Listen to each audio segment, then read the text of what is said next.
আসলে এই লঞ্চ জার্নিটা আমার জীবনের ১ম আসিন। ১ম বার লঞ্চ জার্নি হইলেও অ্যাডভেঞ্চার কিন্তু ভালোই লাগছিন। কত বড় লঞ্চ একটা ছোট শাখা নদী দিয়া যাইতেছে। এদিক দিয়ে আবার বালু উড়াইতেছে। এটা হচ্ছে পটুয়াখালীর যে মেইন ঘাট, যেখানে লঞ্চ থামে সেই ঘাটটা। লঞ্চ থামছে অনেক আগেই কিন্তু আস্তে, আস্তে মানুষ সব নামতাছিল। তখন বেশি ভিড় আছিল দেইখ্যা আমরা একটু পরে নাইমা বিরতি নিছিলাম। এরপরে একটা অটো ধইরা পটুয়াখালীর যে বাস স্ট্যান্ড হেদিকে আমরা যাওয়া শুরু করলাম। যাইতে, যাইতে রাস্তার যে সুন্দর, সুন্দর বিউটি হেডি দেখতেছিলাম। দেখার পরে কত সুন্দর একটা গোল ফুটবলের মতো দেখছি। দেখার পরে আবার একটু সামনে গেছি। সামনে গিয়া বাস স্ট্যান্ড পাইয়াছি।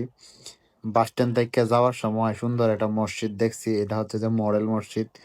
যেটা সারা বাংলাদেশের প্রত্যেকটা উপজেলাতে একটা করে হইছে। মসজিদটা আমার কাছে খুবই ভালো লাগে। আমাদের এলাকাতেও একটা আছে কিন্তু এটা একটু ভিতরের দিকে পড়ছে তাই এত সুন্দর লাগতেছিন না। এই মসজিদটা কিন্তু অনেক সুন্দর।